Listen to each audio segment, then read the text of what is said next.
오늘 이제 92편은 제목이 안식일의 찬송시라고 붙여져 있습니다. 이스라엘의 전통, 미슈나라든지 그런 그 전통에 따르면 이 시는 안식일 아침에 부르도록 정해져 있었는데 바로 이 이유 때문에 이 시를 일컬어서 안식일을 위한 시편이라고 불려지고 있습니다. 안식일 아침에 하나님을 예배하는 이스라엘 공동체가 함께 모여 먼저 어린 양을 제물로 드리고 또 여호와께 드리는 전제로서 포도주를 부으면서 이 노래를 불렀다. 그렇게 알려져 있습니다. 1절부터 3절까지를 제가 새 번역으로 다시 인용해서 읽어보겠습니다. 가장 높으신 하나님, 주님께 감사를 드리며 주님의 이름을 노래하는 것이 좋습니다. 아침에 주의 사랑을 알리며 밤마다 주님의 성실함을 알리는 일이 좋습니다. 시인은 각종 악기를 연주하면서 이런 찬양을 드렸습니다. 이런 찬양을 온 이스라엘이 안식일 아침에 예배하기 위해 모인 자리에서 매주 안식일 아침에 이런 찬양을 들었다는 사실은 이스라엘 백성들로 하여금 그분의 사랑, 그분의 성실하심을 상기시키고 감사하게 하고 찬송하게 하기 위함이었습니다. 여기 두 가지를 얘기하고 있는데요. 하나님의 사랑과 하나님의 성실하심. 여기서 하나님의 사랑하면 그냥 사랑이 아니라 히브리어 자체로서는 헤세드, 강한 발음, 헤세드라고 하는 헤세드의 사랑하는 그냥 영어로도 이게 love가 아니고요. loving kindness. 신약으로 말하면 아가페 사랑입니다. 당신을 희생시키시며 우리를 사랑하시는 그 사랑과 또 성실하심, faithfulness, 성실하심은 하나님께서 하신 말씀이나 하나님 가지신 지식은 영원히 사실과 일치한다는 의미죠. 하나님께서 하신 말씀은 반드시 지키시고 상황과 형편에 따라서 그 말씀을 취소하거나 변화시키지 않고 끝까지 하신 말씀을 그대로 실행하시는 하나님을 의미하는 그 속성이 바로 하나님의 성실하심이죠. 헤세드의 사랑은 영원히 변하지 않고 신실하기 때문에 그 하나님을 찬양한다. 이것이 매 안식일 아침마다 이스라엘 백성들이 하나님께 제사를 드리며 불렀던 찬송이다. 이것이 이제 시 92편의 기본 개념을 깔고 있는 개념이 되는 것이죠. 시인의 찬송은 다시 이렇게 계속되고 있습니다. 4절 이하에 보니까 여호와여 주께서 행하신 일로 나를 기쁘게 하셨으니.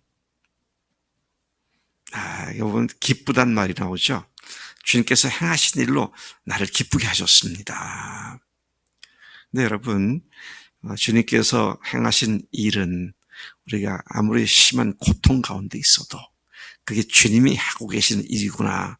그걸 알면 기쁠 수밖에 없습니다.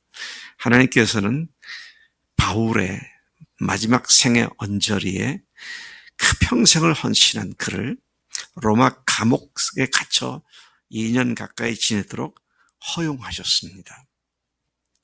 그래서 웬만한 사람 같으면 하나님께 원망할 수 있겠잖아요. 하나님, 제가 이렇게 헌신하고 충성을 다했는데 저를 마지막 순간까지 이렇게 할 수 있습니까? 그러면서 감옥 창문으로 으스름하게 비춰오는 달빛을 쳐다보고는 고향이 그리워도 못 가는 신세, 그리고 한탄할 사람인데, 근데 그 옥중 서신인 빌립보서를 쓰면서 빌립보서 강하게 우리에게 지금 남겨주고 있는 메시지 중에 하나가 기뻐하라. 항상 기뻐하라. 내가 다시 말하노니 기뻐하라. 이게 누가 누구를 지금 기뻐하라는 건지 모르겠어요. 근데 참 놀라운 주님 안에 있는 안식이 우리를 참된 기쁨 가운데로 인도하신다. 그래서 여러분, 이게 구약의 이야기이지만 결국 예수님이 안식일의 주인이시고요.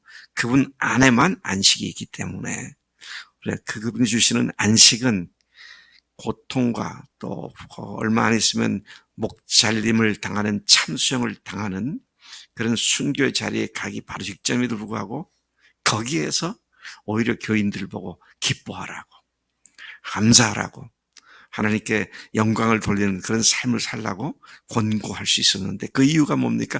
주님 안에 참된 안식이 있고 그분께로만 오는 기쁨이 있기 때문인데, 근데 그 하나님께로부터 오는 안식과 또 변하지 않는 사랑은 여기 보니까 헤세드, 사랑과 성실하심, 이것을 상기하고 찬송하라고 말씀하고 있는 것을 봅니다. 그는 계속해서 찬송을 합니다. 여호와의 주께서 행하신 일로 나를 기쁘게 하셨으니 주의 손이 행하신 일로 말미암아 내가 높이 외치리이다. 기쁠 뿐만 아니라 그 터져 나오는 감사와 찬송을 드릴 수밖에 없다고 하는 그런 고백을 하고 있는 것이죠. 주께서 행하신 일이 너무도 크고 주의 생각이 너무도 깊으시다고 그는 찬양을 합니다. 우리들의 생각의 차원을 넘어서는 하나님의 그 놀라운 은혜와 사랑의 그 깊으신 생각과 우리를 향한 배려, 이런 것들이 얼마나 컸는지 다윗이, 이 시편 기자가 그렇게 솟구쳐 오르는 기쁨과 감사함으로 높이 소리를 외치고 있음을 보죠. 5절, 주께서 행하신 일이 너무도 크고 주의 생각이 너무 깊으시다고 찬양하고 있습니다. 우리가 그 하나님의 사랑을 잘 모를 때에는 그냥 피상적일 수 있지만 그 사랑이 깊이 체험되어지고 또 깊이 내 마음속에서 물결 칠 때 하나님의 그 차원 다른 그 사랑과 성실하심에 대한 기쁨과 즐거움이 그렇게 넘쳐나게 된다는 말씀이죠. 그러나 6절에 보니까 그러나 무지한 자들은 알지도 깨닫지도 못하며 그들 악한 자들은 비록 풀같이 무성히 자라고 악을 행하는 자는 잘되고 흥왕하는 것처럼 보인다 할지라도 결국은 모두 영원히 멸망당한다고 노래합니다. 현상을 보면 대단히 성공한 것 같지만 주님과 관계없이 인간적인 꾀를 동원하고 악한 길을 달려가는 자들이 그렇게 되죠. 시편 1편이 그걸 말씀하고 있지 않습니까? 복 있는 사람은 악인의 꾀를 쫓지 아니하고 죄인의 길에 서지 아니하고 그다음에 뭐랬어요? 오만한 자리에 앉지 아니하고. 주님을 아는 자들, 예수님이 죽으심과 부활하심이 얼마나 하나님의 어마어마한 사랑의 행위였는지를 분명히 알고 믿고 그 십자가와 부활로 나도 주님과 함께 영원한 천국에 살 수 있는 부활신앙을 가진 사람들은 이런 믿음을 가지고 주님 앞에 찬양할 수 있음을 보게 되는 것이죠. 자, 8절, 영원토록 지존하신 주의 원수들은, 하나님은 영원히 지존하신 분이시다. 근데 그 주님의 원수들은 패망하되 반드시 패망할 것이며 하나님을 거부하고 하나님 앞에서 죄악을 행하는 자는 다 뿔뿔이 흩어져 버리고 말 것이다. 10절, 그러나 주께서는 내 뿔을 들소의 뿔같이 높이셨으며, 들소의 뿔같이 내 뿔을 높이셨다. 아마 지구상에 제일 덩치가 크고 무서운 들소가 있다면 그건 아프리카 버팔로일 겁니다. 이 아프리카 버팔로가 케냐 선교사, 안정규 선교사 얘기를 들어보니까 그냥 그 미니버스를 갖다 들이받아가지고 그 안에 있는 사람들을 다치게 만들고, 뭐, 요즘 말하면 우리 스타렉스 같은 거 저런 거 뭐 그냥 들이받아가지고. 그래서 그분이 그러더라고요. 아프리카에서 제일 무서운 게 코끼리도 아니고 사자도 아니고 버팔로라고 말이죠. 근데 여기에 성경에, 구약에 특히 뿔이란 말이 여러 곳에 나오는데요. 들소의 뿔같이 높이셨으며, 들소의 뿔이라고 하는 것은 구약에 자주 사용되는 말 중에 하나인데 엄청난 힘의 상징으로 사용되어졌습니다. 근데 하나님이 내 뿔을 그렇게 들소의 뿔같이 높이셨다. 하나님의 뿔을 높이셨다는 것은 엄청난 용기와 활력과 힘을 주셨다는 것을 의미하는 것이죠. 그런데 오늘 이 고백은 바로 앞절에서 악인은 반드시 멸망당하고 멸망당할 것이라는 사실과 대조를 이루며 하나님께서 의인들을 어떻게 힘있게 하시는지를 대조해서 강조하고 있는 것을 봅니다. 자, 들소의 뿔을 높이셨고 또 하나는 뭐예요? 신선한 기름으로 부으셨다 그랬습니다. 신선한 기름이라는 문자적 의미는 푸른 기름입니다. 푸른 기름이라고 하는 것은 오래됐거나 또는 변한 것이 변질되지 않은 최고의 품질의 기름을 의미한다라고 얘기하죠.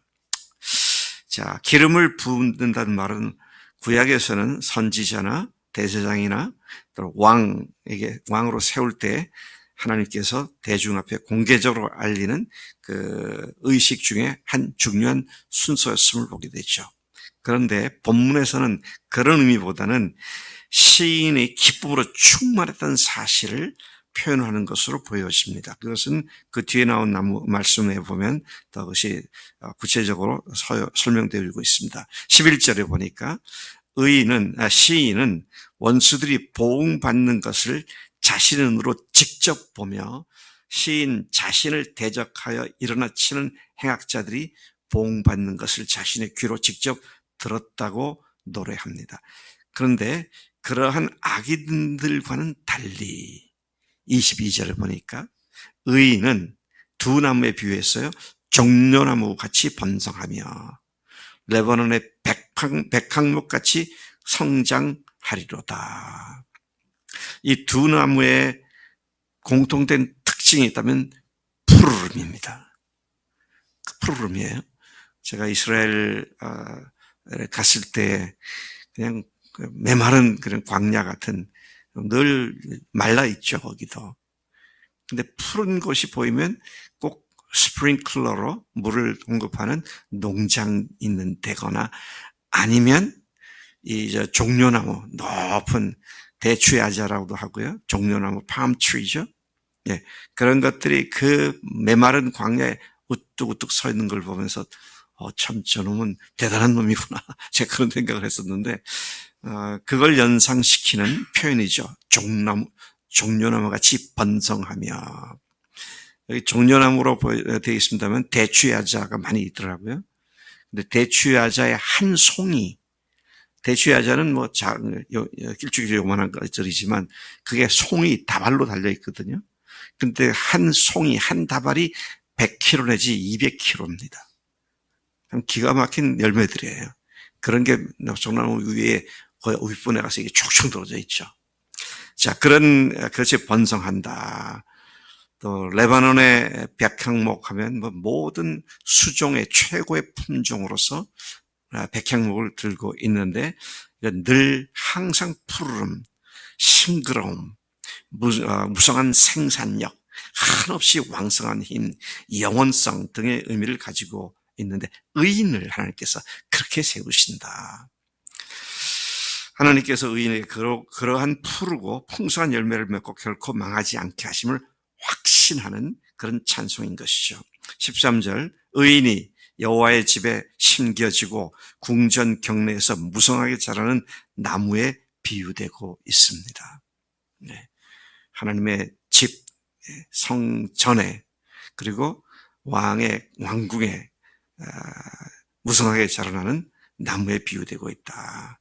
14절, 그는 늙어도 여전히 결실하며 진액이 풍족하고 빛이 청정하다고 그렇게 표현한 것이죠. 아마 시인이 경건한 자는 늙어서까지도 원기와 생산력이 있는 삶을 살 것이라고 말하고 있는데 아마도 그가 이 말을 할 때는 두 사람을 생각하지 않았을까. 하나는 120세가 되어도 눈이 흐리지 않고 기력이 쇠하지 않았던 모세를 생각할 수 있었겠다. 또 이 시가 다윗이 아니라 다윗의 뒷사람들이 누군가 했다면은 모세뿐만이 아니라 그러니까 나이 많아 늙도록 부하고 존귀하게 살다가 죽은 다윗을 염두에 뒀을 수도 있겠다. 그러니까 이런 표현들이 바로 그런 사람들에 대한 표현이라는 사실을 보게 되죠. 자, 그 어떤 불의함도 없으신 여호와의 정직하심, 공의로우심과 의로우심을 얘기하는 것이죠. 어떤 불의함도 없는 하나님의 정직하심, 그리고 그런 영원하신 하나님이 나의 바위가 되신다. 이러면 끝난 얘기 아닙니까? 이런 하나님이 나의 바위가 되신다. 나를 지키시고 나를 강하게 하시는 나의 하나님이 되시고 나의 바위가 되심을 시편 기자는, 시인은 당당하게 선포하고 있습니다. 앞구절 7절, 9절, 11절에서 밝힌 바 범죄하는 악인의 성공과 번성은 잠시뿐이지만 의인의 기쁨과 번영은 하나님이 공평하시고 의로우신 분이시기 때문에 영원할 것이라고 선포하는 것이죠. 오직 예수님 안에만 참된 안식과 또 번성함이 있는 우리의 유일하신 근거가 되시는 분이 주님이신 줄로 믿습니다. 그분 안에 안식이 있기에 모든 경우에 항상 기뻐하는 삶을 살 수 있음을 고백합니다. 하나님 아버지 감사합니다. 이 아침에 시편 기자의 당당한 확신에 차고 승리로운 찬양 소리가 예수님을 주인으로 모시고 예수님 안에 영원한 안식 가운데 들어온 저희들이 우리를 하나님께서 그렇게 복 주셨음을 다시 확인시켜줘서 감사합니다. 하나님, 모든 것을 가진 자로서 수많은 사람들을 부욕해 할 자들로서 주님 당당하게 세상에 하나님의 복음을 선포하며 하나님의 자녀로서의 그 안식을 누린 삶을 빛으로 비치는 우리들의 삶이 되도록 오늘도 권고하시고 우리를 도전해 주시니 감사합니다. 그렇게 우리가 있는 곳에서 오늘 승리하기를 원하오니 성령님 역사해 주실 줄로 믿습니다. 부활하셔서 지금 살아 역사하시는 예수님의 이름으로 감사하며 기도를 쌓옵나이다. 아멘. 아멘.